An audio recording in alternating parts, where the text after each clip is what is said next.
Praise the Lord, everyone.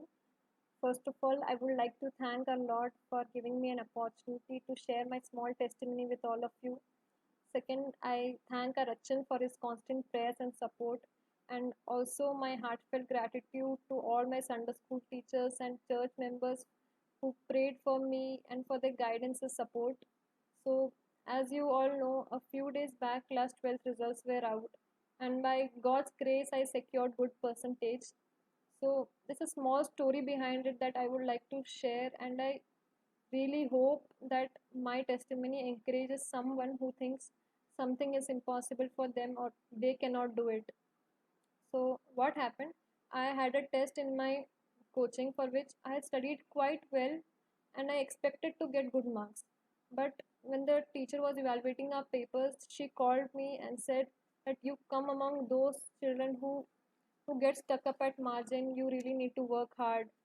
So so that evening when I went home, I was thinking and praying about it that God, I'm not able to do small tests even after studying. How will I able to do boards? How will I able to get good marks in boards?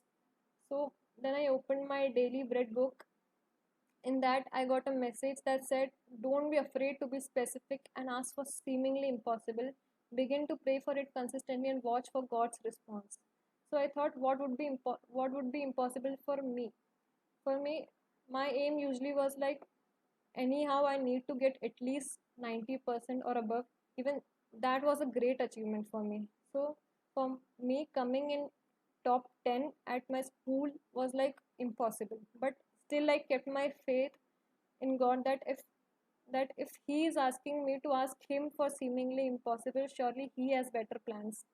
So from that day on, every day I used to keep my hands on my school dipsu or school magazine where the photo of top 10 students are there, and prayed and worked harder to get there. But as it is written in Proverbs chapter 21 verses 31, you can get the horse ready for the battle, but victory belongs to him.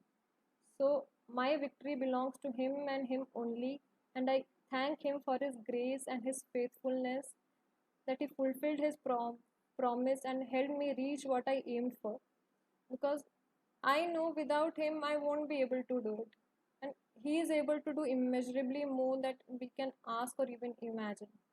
And another time when CBSE timetable was out, my two subjects were clashing. Means there wasn't even a single day gap between them.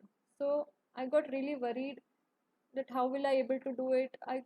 It will be very difficult for me to manage it. And in frustration, I opened my Bible and I got a verse, 1 Corinthians chapter 2 verses 9. No eye has seen, no ear has heard, no mind has conceived what God has prepared for those who love him.